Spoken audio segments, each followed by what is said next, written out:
Գիրոսը տան պայմաններում պատրաստված մի քանի անգամ ավելի համեղ է ստացվում։ Եթե չես հավատում, փորձիր։ Նախ պատրաստում ենք խմորը, տարայի մեջ լցնում ենք կաթ, ջուր, ավելացնում ենք խմորիչ, շաքարավազ, աղ, մի փոքր օրեգանո եւ քիչ-քիչ մաղելով ավելացնում ենք ալյուրն ու խառնում, ստանում խմոր, փակում եւ թողնում մի կողմի։ Այնուհետեւ մարինացնում ենք հավի կրծքամիսը, նախ դանակի օգնությամբ գծեր ենք անում ինչպես ես եւ հետո վրան լցնում ենք նախապես պատրաստած մարինադը, որի բաղադրիչները կթողնեմ նկարագրության մեջ։ Թողնում ենք, որպեսզի հավը լավ մարինացվի եւ անցնում ենք ձաձիկի սոուսը պատրաստելուն, որի համար մեզ անհրաժեշտ է հունական յոգուրտ, ձիթայուղ, կիտրոնի հյութ, աղ, նախապես քերած եւ լավ քամած վարունգ, ինչպես նաեւ սամիթ եւ խառնել։ Այս ընթացքում խմորը հասունացել է, այն բաժանում եմ 8 հավասար մասերի, գրտնակում, տապակում 4 հավայի մեջ երկու կողմից եւ վերջում վրան կսում եմ կարագ։ Այ այսպես։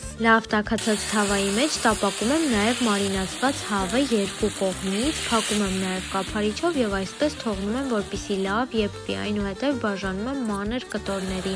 Գիրոսը հավաքելու համար մեզ անհրաժեշտ է նաև լոլիկ, հազարի տերևներ եւ կարտոֆիլի ֆրի։ Բոլոր բաղադրիչները պատրաստելուց հետո անցնում եմ հավաքելուն։ Այս փուլում կարող եք նաև ըստ ցանկության սոխ ավելացնել, փաթաթել եւ վայելել։ Վերջ։